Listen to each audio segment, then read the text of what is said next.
My name is Lisa. It's been just about a year since I married my husband, Robert. We've been living happily together in a small, cheap apartment, dreaming of moving into a newly built, detached house. His parents' house is located within a 5-minute walk, but they seldom come to our place. He once said, "My mom doesn't want to be the type to meddle with her son's marriage. That's why she doesn't visit us, even though we live so close." Upon hearing this, I started liking my mother-in-law even more.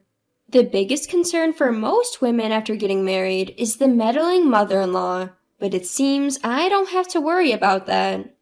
If I were to be meddled with, I am sure I would resist. I've always been told by my parents, "If somebody picks on you, give it back twice as hard. Then nobody will mess with you."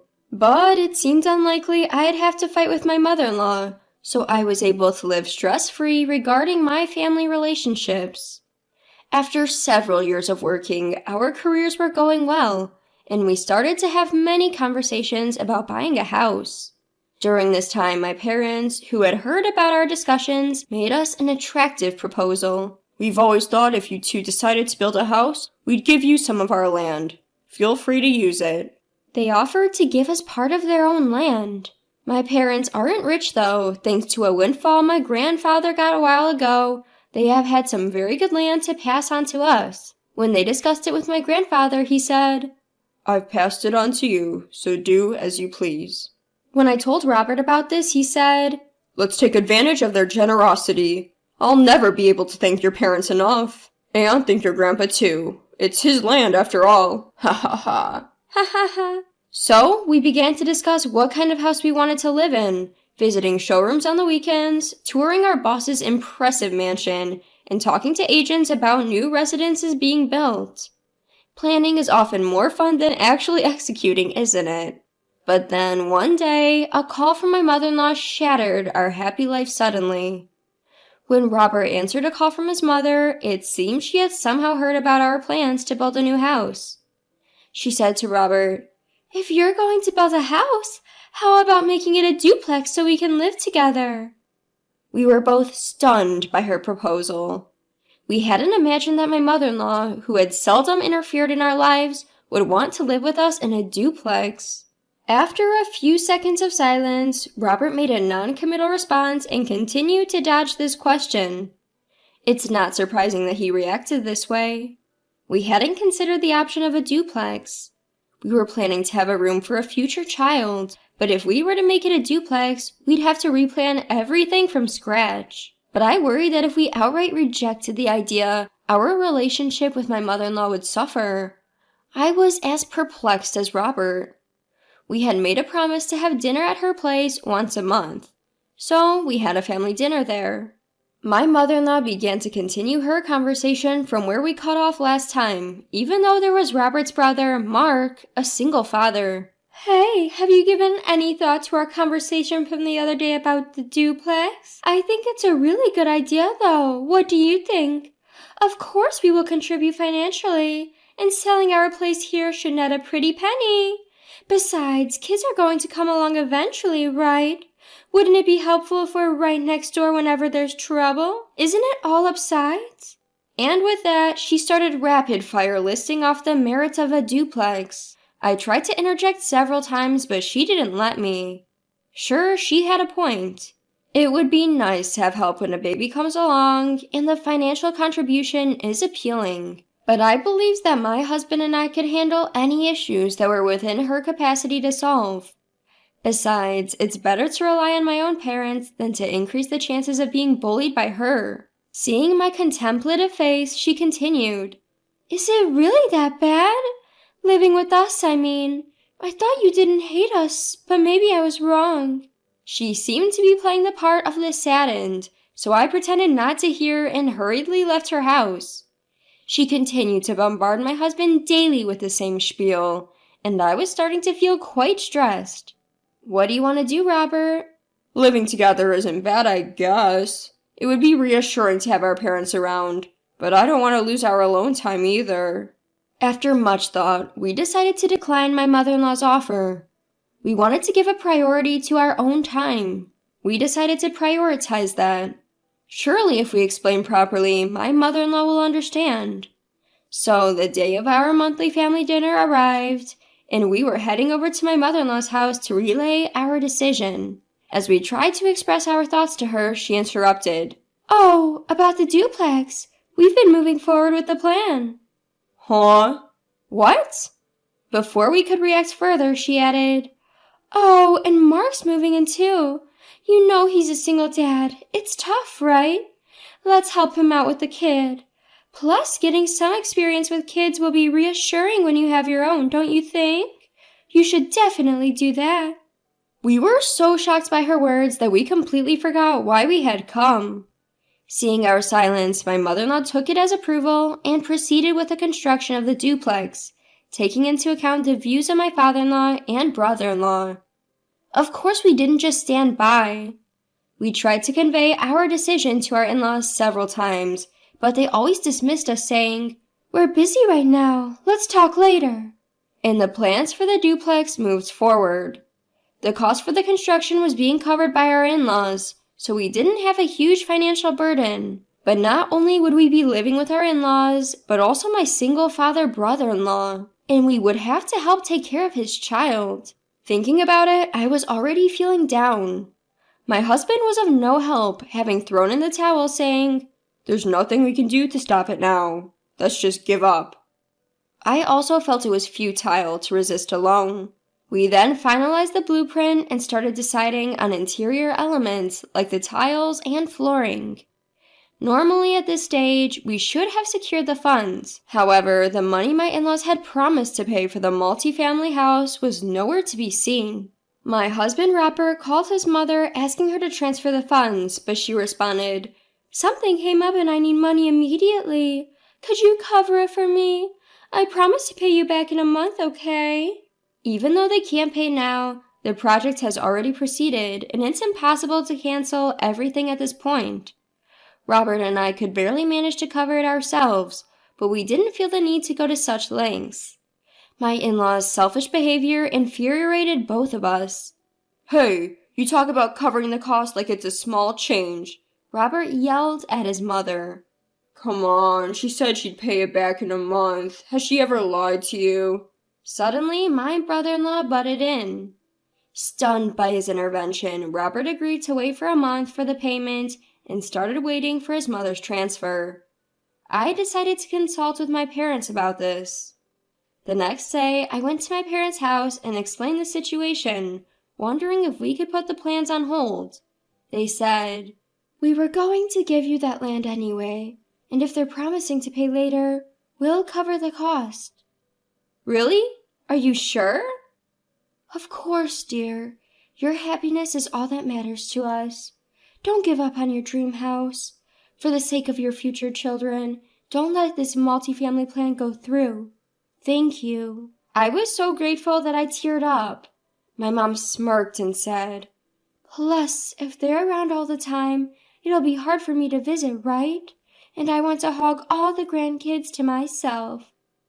With my mother's help, the construction proceeded as planned, and finally, our dream home was completed.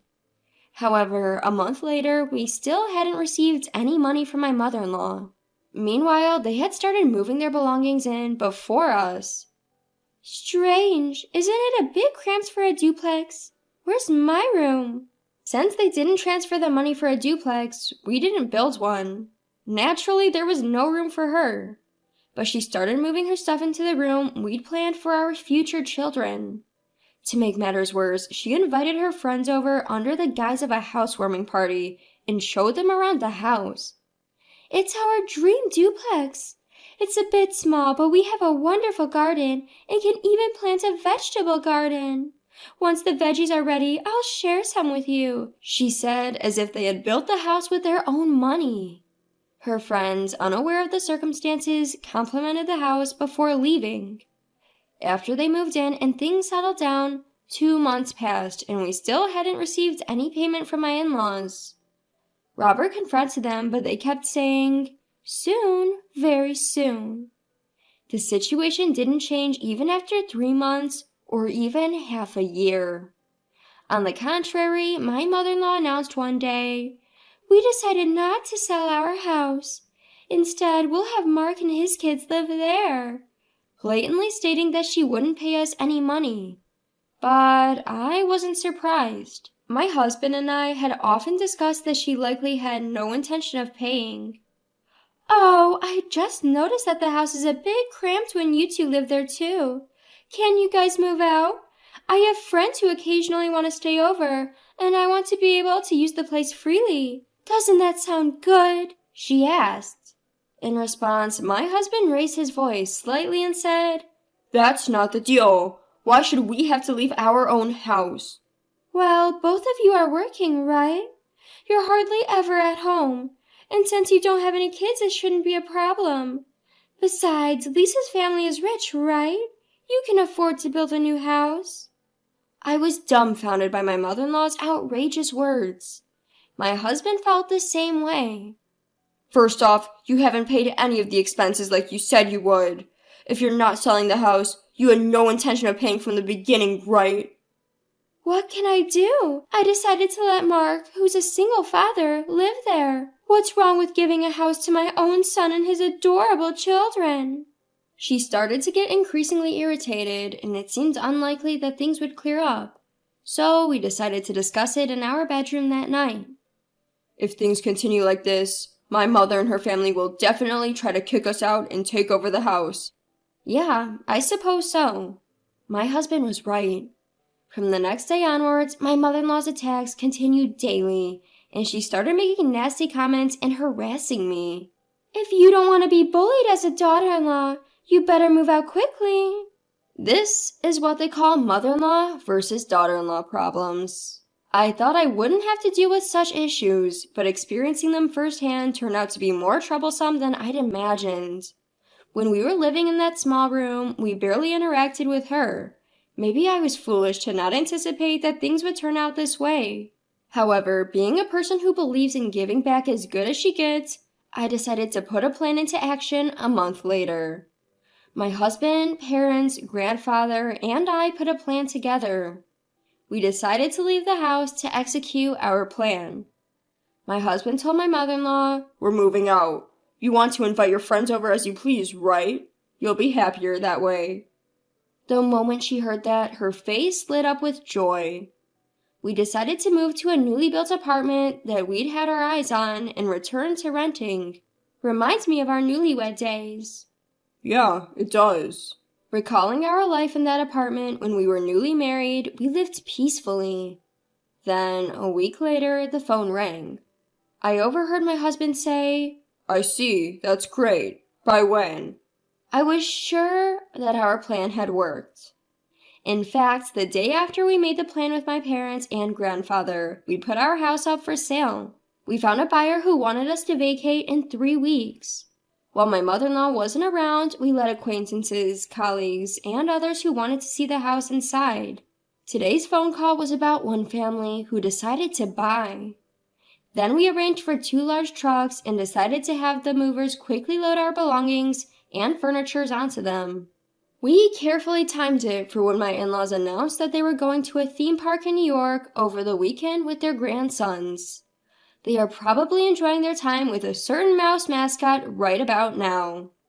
Since they said they would be staying overnight, we thought that was our chance and prepared in advance. Everything went smoothly as planned because the professional movers did the packing for us, and it was completed much faster than we anticipated. We waited in front of the house, and when my in-laws returned in the evening, they seemed tense that something was different. My mother-in-law, looking anxious, entered the house and screamed, What is this? What happened? Where are all our things? My father-in-law was also making a fuss. Robert and I calmly observed my in-laws from the outside, and when they came out, we revealed the truth. Robert said, Everything is loaded on these trucks. The destination is noted on a piece of paper stuck onto the trucks, so please go there. It might be a bit small, but it's enough for the 2 of you to live in. Well, it might get a bit cramped if you invite friends over. Also, this house has already been sold. It's someone else's property now. Take care. My in-laws were flabbergasted. What do you mean you put it up for sale? It was our house. You can't just... Our house? The property was in Lisa's parents' name, and the house is in our name. We are the owners, so we have the right to sell it. And you dare say it's your house when you haven't paid $1. You should be ashamed. At the unexpected words from their son, my in-laws, who were causing a big fuss, fell silent.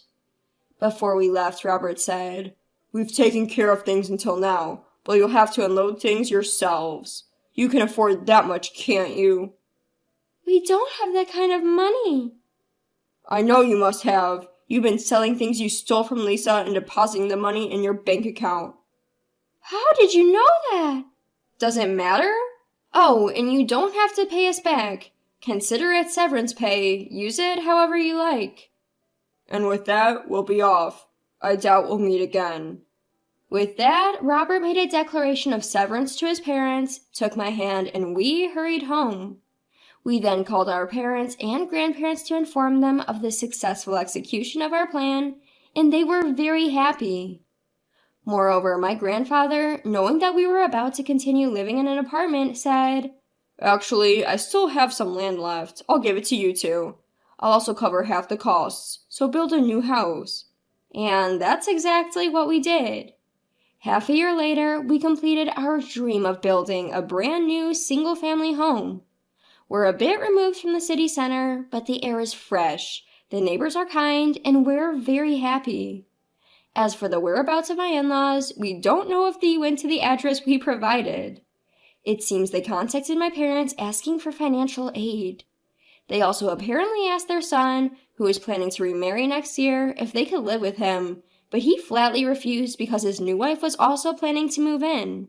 My parents decisively turned them down. They told them not to involve our family anymore. Robert apologized to my parents for his terrible ones, but my parents said, "From now on, we're your real parents. Feel free to rely on us as much as you want as a son." Thinking about potential future incidents, my parents recommended that we install a home security system. We can rest easy knowing they've been briefed to turn away his parents if they ever show up. Moreover, we have a guard dog that is a small, cute puppy in our yard. I highly doubt they'd have the guts to intrude. From now on, we won't have to deal with his parents at all. It's the beginning of a new life for the two of us. We'll surely have children in a few years and build a happy family. We won't let anyone disturb our happiness. That's a promise we've made to ourselves.